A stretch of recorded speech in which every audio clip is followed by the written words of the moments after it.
these are three metaphors that I kind of like help me again a lot in my own journey. And again, this is why we're doing this. Number one, the day you plant the seed is not the day you eat the fruit. And I think this goes back to so many times I hear many of you, and again, myself included in all this, right? When I say many of you, I include always myself. But we tend to want to rush through things, or we want to see results very quickly. We're not patient, right, with whatever we're going through, and we want to rush it. We can't wait to get there, and we think that's where all the happiness is going to be. But the thing is, we cannot enjoy that fruit the day we plant the seed. And it's going to take a while, and we're going to need to go through different seasons before we actually enjoy the fruit. So I found this quote super cheesy, but again, so effective and such a great reminder that I wanted you to hear it again. And number two is something that I got from my mindset coach that always says to treat your life as a gardener and not an architect or a builder. We often, especially in society these days, we want to, again, also like how I took sometimes. And again, I took that way because most people relate to that it's like, okay, you have goals, you set goals, you want to build, you want to grow. You know, you do step by step, you set you lay your foundations, then you build the building, then like set first floor, second floor, and then you can just go higher and higher. And the higher you go, the better the view is, right? And you put in the work. What happens is that, though, that I kind of like try to get away a little bit from is that if you treat life or your goals or even just your fitness journey as an architect or as a builder, you're going to be setting goals for sure. You're going to have, you know, measurements and all the right things. You're going to have like the technical stuff. But at some point, you either build it around yourself and then it becomes like a prison, or it's going to be very stiff and you disconnect from the environment. And if things don't go as you planned them, if you give something to a builder or an architect and it doesn't follow the exact measurements you decided at the beginning, if everything is not perfect as it is on paper, meaning when it has been thought, it's going to become hell. Like you're going to build the thing, but if something goes wrong also by a few millimeters, that can mean that the whole building crashes down, that you cannot like keep building it, or that you need to tear it down and build it up again. But a lot of people do that with how they approach their fitness goals, their life goals, their career. They kind of build this thing, having this kind of expectation of this goal or this infatuation with what they want to become or what kind of life they want. And then they start building by the millimeter. And if something doesn't go the way they want it, then they become frustrated, then become angry, then become resentful. And then it's going to be very tough. If we start looking at life, or again, your fitness goals or your goals in general, as if you were a gardener, where you plant seeds and then your only job, and planting seeds, I mean, you have that vision, you have that intention, you have those ideas in the mind, right? You have your GPS set. Of course, we need that. But then you plant that seed and then you just expect it to grow. You just water it, you take care of it, right? You show up every day and you keep doing that forever and ever. And then you take away all the bad weeds that come around it. You take care of it. But the one thing that you do not do is going and dig that seed up to see how much it has grown, if it's actually working. But a lot of people do that. A lot of people plant a seed, then get impatient, or it's going too slow, or they don't trust themselves, or they don't trust what they're doing, the progress or the process. And then they go dig that up again. And that's where the problems start. You kill it, right? Every time I try to remember to have that flexibility, to trust more the environment. If you're a gardener, you're going to need to go through different seasons. You're going to need to understand there is winter, there is fall, there is spring, there is summer. It's different seasons of life. It's different season with your goals and what you're doing. But you're still going to need to take care of that seed no matter what. And you're going to allow yourself to be more in connection with the environment, more in connection with your trust, doing those things daily, right? And let it grow, trusting that it will grow. And then another thing that I saw today, instead of chasing the butterflies with a net, going around trying to chase them with a net, you set up a little spot and you plant some beautiful flowers, and that's going to attract them. I see a lot of people around that go and chase butterflies. Butterflies meaning, of course, it's a metaphor. I'm sure you get it. So you chase the thing, new this, new that, new techniques, add this routine and start this new thing and quit that other thing and try the new quick fix, but then don't take care of planting the right flowers. And they forget that if you just plant them and you take care of that little thing there, you don't need to travel all around. You take care of your little spot, you plant the flowers, you'll attract the butterflies. This is also a very straightforward one that I need all of you to remember. The days can feel like this is a mess, goes up and down like almost at the, like by the minute, right? Months up and down, years. If we keep showing up, even if it's a 0.1% or 100%, and then 80% and then 50%, but we keep intentionally consistent and we surround ourselves with a community that makes us grow, someone that pushes us, someone that holds us accountable, but also just like with our own self-love, right? Then this is how it's going to look like. And the little, like the concept that I want to touch upon is called the gap versus the gain. And this comes from a great book, the title being The Gap and the Gain, The High Achiever's Guide to Happiness, Confidence, and Success. Again, extremely, extremely banal thing, but that I can definitely see why my coach had us thinking about this. I periodically have this conversation with people and with myself again. It's always that like never being able to enjoy what we're doing and how much we made the progress, but always attaching ourselves to that unrealistic expectations of the future, right? Digging up that seed. The way to move away from that, Dan Sullivan that wrote the book calls The Gap, and then going to what he calls the gain is very simple. What he talks about is basically, this is your brain. If you're in the gap thinking, you're going to feel all of this: failure, frustration, disappointment, low self-esteem, guilt, depression, right? Because you're here, you see what you achieved, and you measure yourself by visualizing your future. You have unrealistic expectations. You have this ideal, this goal that you want to get to, but you measure your progress and your, not only your progress, but also just your worth as a person, if you're successful on this journey, against this phantom future that is out there.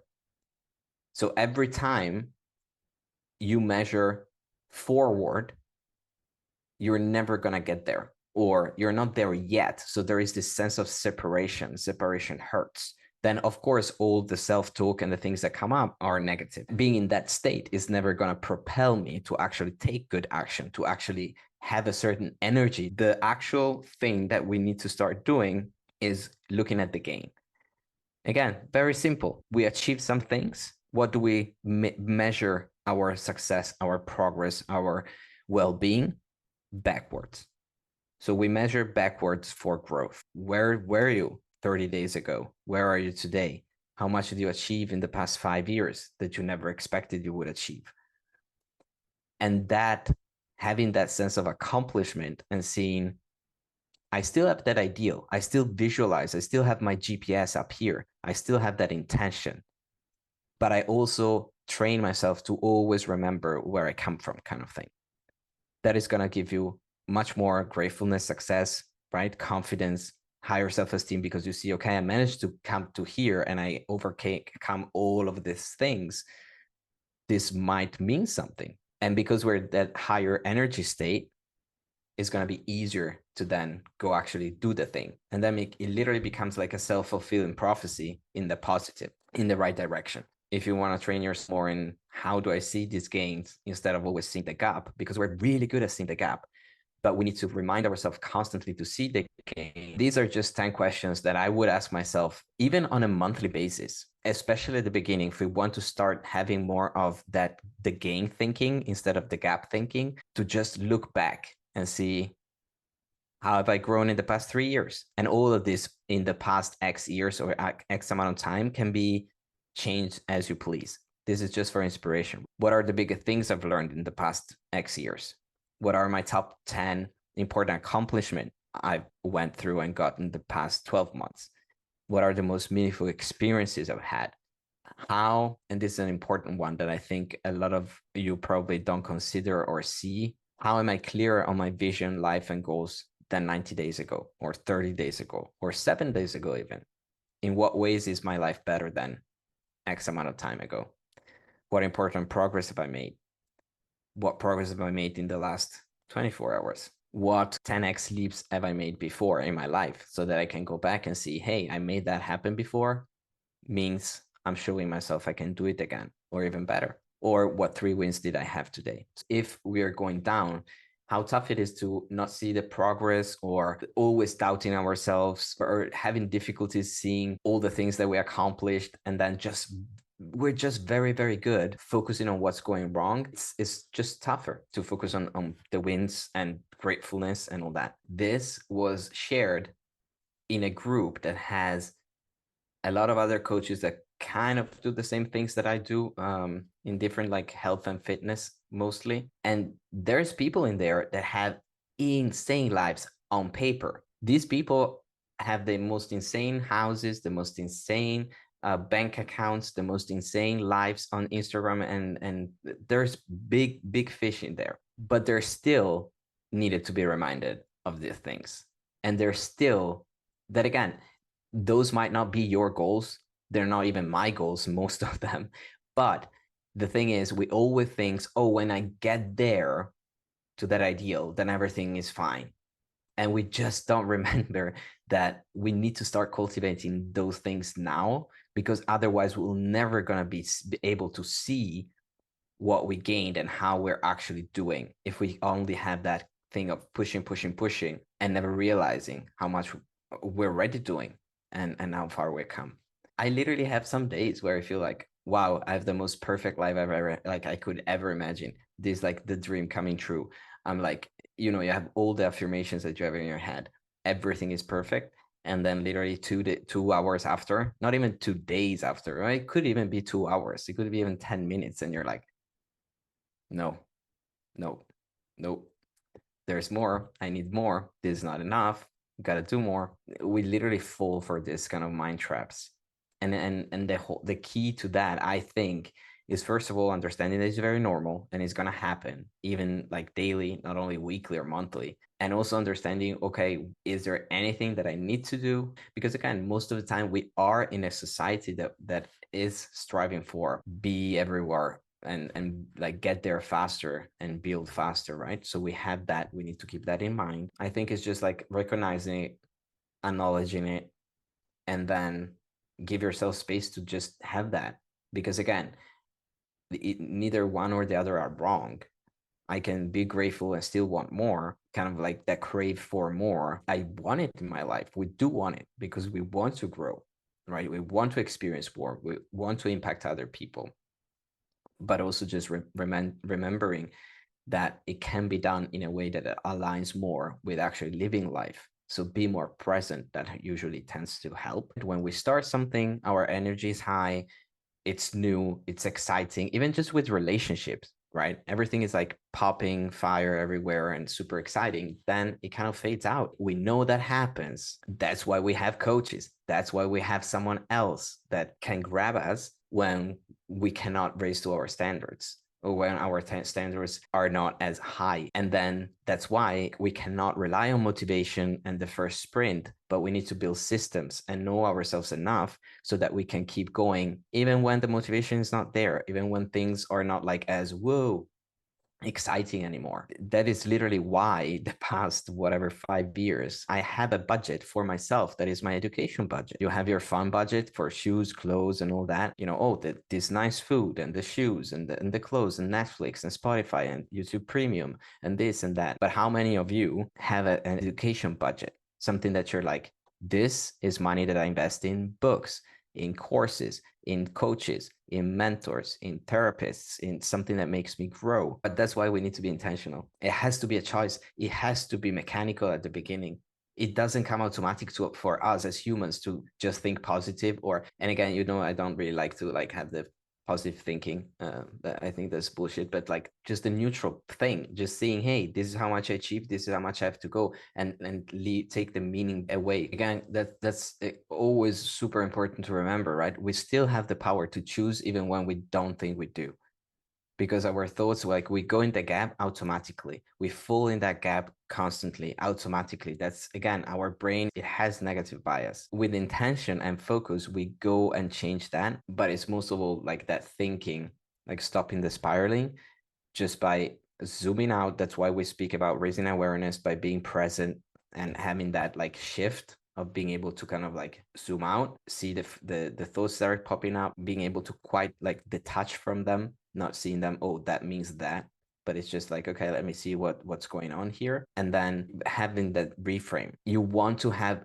your circle of influence, what people call your circle of influence, like the majority of people you spend your time with is going to influence how much you make, how you look like, what you do, how much care of yourself you take, what kind of thoughts you think. So it's so important that we do have a sacred space where we can level up. And this is kind of my dream with even just this community, and that's my goal for all of you, that you go out there and people are going to look up to you and they're going to be like, whoa, how did you become this confident? How did you make a business work like this? How did you start this job and got this physique and got out of these illnesses? Or how did you manage to stay calm or be helpful in amidst all this chaos? And they look up to you and they level up because of you. Like, surround yourself with as many people as possible that have already achieved whatever life you want to have, and then look up to them, not comparing yourself to them, but like learning from them. How do they move? What do they do? How do they spend their time? How do they think?